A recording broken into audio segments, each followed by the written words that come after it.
Всем привет, друзья! С вами проект Power Device. Здесь мы прокачиваем наши Android-телефоны. В этом видео хочу показать вам одну интересную фишку, которая взята из оболочек iOS последних версий. Уверен, что для многих людей эта опция будет полезна. Я ей пользуюсь уже около недели, и мне она очень нравится.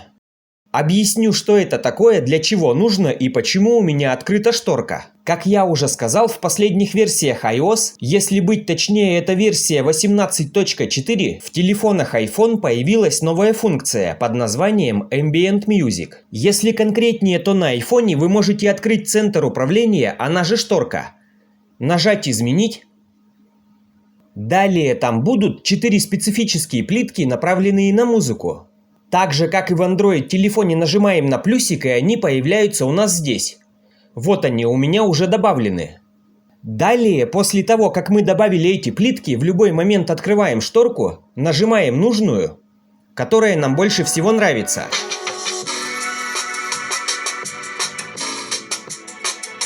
После чего, как вы уже понимаете, начинает звучать музыка в стиле Ambient, Chill Out и Chill House. Каждая из этих плиток несет свой музыкальный стиль. В чем удобство и суть этой функции? В том, что эти плитки обращаются к серверам Apple Music. И в один клик с каждой плитки запускается свой плейлист в Apple Music, как я уже сказал.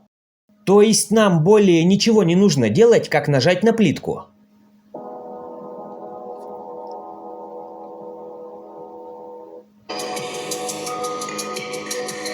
Многие скажут, зачем мне такая музыка, если я слушаю, например, рок или рэп. Друзья, суть в том, что компания Apple создала такие плитки для того, чтобы расслабляться. В определенный момент, например, когда вы работаете в телефоне с каким-то приложением, очень классно включить эту музыку и просто наслаждаться ей. Даже когда вы листаете ленту в какой-то соцсети и играет фоновая музыка в данном стиле, это очень приятно. Например, я на своем телефоне создаю вот такие живые обои. Их создавать достаточно долго, и пока этот процесс идет, я включаю такую музыку. К слову говоря, это живые обои, которые я создавал недавно. Я их уже загрузил в свой телеграм-канал, там вы их сможете скачать, если вам они понравились. Вернемся к нашим плиткам. В общем, данную функцию вырвали из iOS 18.4. И сейчас ее можно перенести на наши Android-телефоны. В первую очередь вам нужно скачать само приложение, вот оно. Как и все интересные приложения, оно будет в моем телеграм-канале. Там вы его и скачаете. Ссылку на него оставлю в описании под этим роликом. После того, как вы установили приложение, заходим в него, даем разрешение, и все, что нам остается сделать, это нажать вот сюда «Добавить». Нажимаем «Добавить параметр». И так с каждым.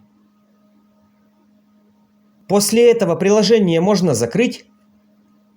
А в шторке у нас вот здесь появляются нужные иконки. Но, друзья, есть нюансы, о которых я сейчас расскажу. Во-первых, как я уже сказал, данное приложение перенесено из оболочки iOS в оригинальном виде. То есть здесь оно так же, как и в телефонах iPhone, берет музыку с серверов Apple Music. А Apple Music некоторые провайдеры блокируют. Например, смотрите, у меня сейчас подключен домашний интернет через Wi-Fi. Сейчас я могу без проблем запускать любую плитку с любым плейлистом.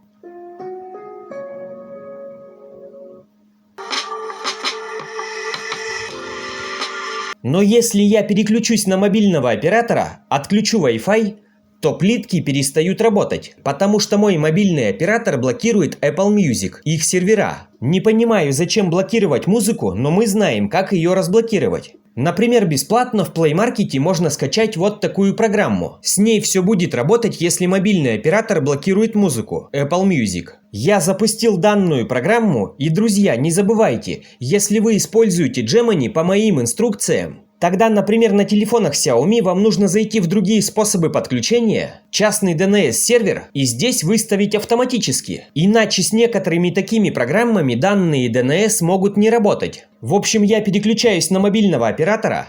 Проверяем. Все прекрасно работает. Также стоит отметить один небольшой нюанс на телефонах Xiaomi, Redmi и Poco. Посмотрите, друзья, все знают, что на этих телефонах, если вызвать меню недавних, то вот здесь есть такой крестик, который выгружает фоновые процессы. И вот эти приложения, которые находятся в фоне.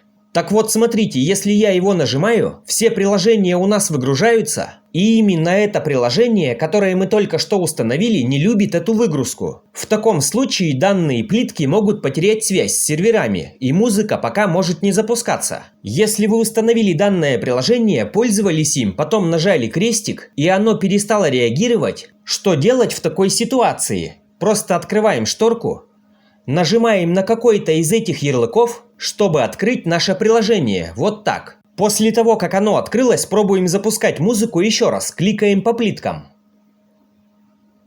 В общем, если вы сделали глубокую очистку и плитки у вас не запускаются, то несколько раз повторяйте такое действие. Чуть позже они обязательно запустятся. Также, к примеру, на этом приложении можно удержать и включить замочек. Тогда оно не будет выгружаться автоматически при нажатии крестика. Его можно будет закрывать только вот так. Также, если на вашем телефоне Xiaomi Redmi и Poco нет данного замочка, зайдите в безопасность, шестеренка, ускорение, закрепленные приложения. Я уже поставил замочек, данная галочка его обозначает. Пожалуйста, не забудьте поставить лайк этому видео, подписывайтесь на мой телеграм-канал, на этот канал. Желаю всем только качественных девайсов и правильных настроек. Если будут вопросы, пишите их в комментариях. Пока-пока.